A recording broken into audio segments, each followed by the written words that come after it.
ஐயா, விவசாய பெருமக்கள் நிலையா இருக்கிறீங்க. உங்களுக்கு தெரியும், இன்னைக்கு விவசாயிகளுக்காக ஒரு அரசு இருக்குதுன்னா நம்முடைய பாரத பிரதமர் நரேந்திர மோடி அவருடைய அரசு. ஐயா, விவசாய பெருமக்கள் நன்றாக இருக்க வேண்டும்.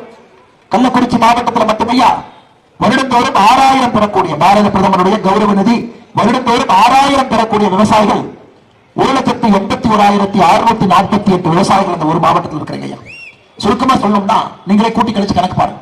1,81,000 விவசாயிகளுக்கு நம்ம ஆட்சிக்கு வந்த பிறகு 30,000 ரூபாய் உங்களுடைய வங்கி கணக்குக்கு கௌரவ நிதியாக 30,000 ரூபாய் கணக்கு போட்டு பாருங்க. ஒரு விவசாயிக்கு 30,000, 1,81,000 விவசாயிக்கு எவ்வளவு பணம் வந்திருக்கும்.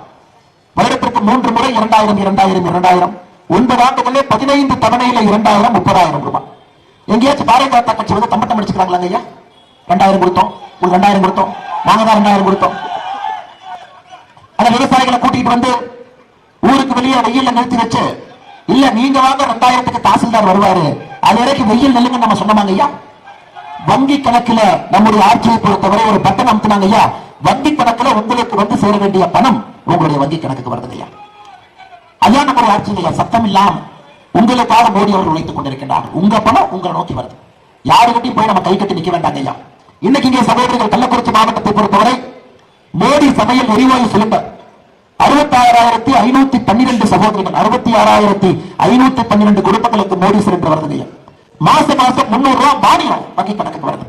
யாராவது சம்பட்டம் அடிக்கிறோமாங்க? ஐயா, நம்ம கட்சியினுடைய தொண்டர்கள் யாராவது வந்து நாங்க எல்லாம் 300 கொடுத்தோம், இந்த வீட்டிலே 300 கொடுத்தோம் அப்படின்னு போஸ்ட் அடிச்சு விட்டுறோமாங்க? ஐயா, ஐயா, இந்த 9 ஆண்டு காலம் நம்முடைய ஆட்சியினுடைய சாதனையை உங்களுக்கு என்ன வந்து சேர வேண்டுமோ சரியான நேரத்துல சரியான முறையில யாருக்கிட்டையும் போக வேண்டாம், உங்களுடைய வங்கி கணக்குக்கு பணத்தை அனுப்பி கொண்டிருக்கின்றோம். ஐயா, ஐயா சுருக்கமாக சொல்ல வேண்டும் என்றால் ஒரு ஆண்டுக்கு நரேந்திர மோடி ஐயா இந்தியா முழுவதும் விவசாயிகளுக்கு, பெண்களுக்கு, இளைஞர்களுக்கு சொட்டு நீர் பாசனத்திற்கு மானியம், இது போன்று இந்தியா முழுவதும் ஒரு ஆண்டுக்கு 8 லட்சம் கோடி ரூபாய் உங்களுடைய வங்கி கணக்குக்கு பணம் அனுப்புறாங்க. 8 லட்சம் கோடி ரூபாய்.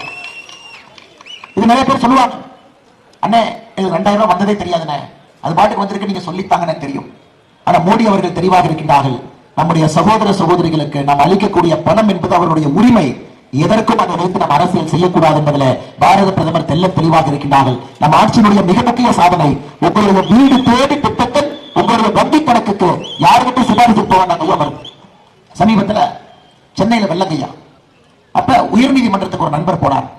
ஐயா, சென்னை வெள்ளத்திலே பாதிக்கப்பட்டவர்களுக்கு மாநில அரசு 6000 ரூபாய் பணம் கொடுக்குறாங்க, அந்த 6000 ரூபாயை வங்கி கணக்கில் போடணும் அப்படின்னு. ஐயா, உங்களுக்கு தெரியும், அந்த 6000 ரூபாய் பணமும் பாரத பிரதமர் நரேந்திர மோடி அவர்கள் அனுப்பி வைத்த பணம், SDRF ஃபண்ட். இந்த மாதிரி நீங்க கியூல நிறுத்தி வச்சு, வெயில நிறுத்தி வச்சு பெரியவர்களை தாய்மார்களை அலக்களித்து 6000 ரூபாய் கொடுக்காதீங்க. அதுக்கு உச்சநீதிமன்றத்தில் மாநில அரசு சொன்னாங்க, ATM எல்லாம் சென்னையில வேலை செய்ய மாட்டேது, அடுத்து கொஞ்ச நாளைக்கு வேலை செய்யாது, அதனாலதான் 6000 ரூபாய் பணமா கையில கொடுக்கிறோம். ஐயா, திராவிட முன்னேற்ற கழகத்தை பொறுத்தவரை இந்தியாவில் யாரும் செய்யாத அநியாயத்தை அவங்க பண்றாங்க. ஒரு 1000 ரூபாய் கொடுப்பதற்கு வந்து வெளியே வெயில நிக்க வச்சு, ரேஷன் கடைக்கு வெளியே கையை கட்டி நிக்க வச்சு, அது ஏதோ ரிசர்வ் பேங்குடைய கவர்னர் மு.க. ஸ்டாலின் அவருடைய தாத்தாவை போன ஒரு பில்டப் கொடுத்து அந்த 1000 ரூபாய் பணத்தை கொடுத்து அதன் மூலமாக அரசியல் ஆதாயத்திற்கு அழிந்து கொண்டிருக்கிறார். ஐயா, 6000 ரூபாய் மோடி ஐயா மத்திய அரசுல இருந்து அனுப்பி வச்ச பணம், அந்த 6000 ரூபாய் போட்ட கவர் மட்டும்தான் ஸ்டாலின் ஐயா அவருடைய கவர்.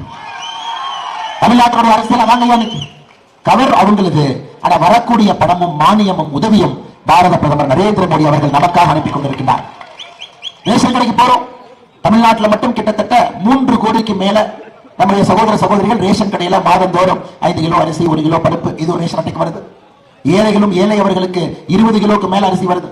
நாம எந்த அரிசியை வாங்கினாலும் கூட ஐயா உங்களுக்கு தெரியும், 1 கிலோ அரிசியினுடைய விலை 34 ரூபாய். அதுல 32 ரூபாய் பாரத பிரதமர் நரேந்திர மோடி அவர்கள் 32 ரூபாய் மத்திய அரசு போட்டு மாநில அரசுக்கு 2 ரூபாய்க்கு அனுப்பி வைக்கிறான். மாநில அரசுடைய முழு நேர வேலையை திமுக காரங்க அந்தந்த பகுதியில் இருக்கக்கூடிய அரிசியை கேரளாவுக்கு கடத்துவதே முழு நேர வேலையா பாதி இடத்துல வச்சிருக்காங்க. பேப்பர் எடுத்து வார வாரம் பாத்தீங்கன்னா ரேஷன் அரிசி பிடிபட்டது, ரேஷன் அரிசி கடத்தப்பட்டது, 100 டன் கிடைச்சது, 5 டன் கிடைச்சது. அதிலும் கூட அரசியல் ஐயா. பாத்தீங்கன்னா தமிழ்நாட்டில் எல்லா இடத்துலையும் 2 படத்தை பார்ப்பேன், 2 இடத்துல மட்டும் பார்க்க மாட்டீங்க ஐயா.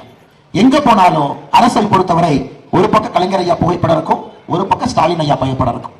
எங்க பார்த்தாலும் ரேஷன் கடை எங்க பார்த்தாலும் இருக்குங்க ஐயா. பஞ்சாயத்து அலுவலகம் 100% மோடி ஐயா பணம் கொடுத்தாலும் ஸ்டிக்கர் அவங்களுக்கு தான் இருக்கும்.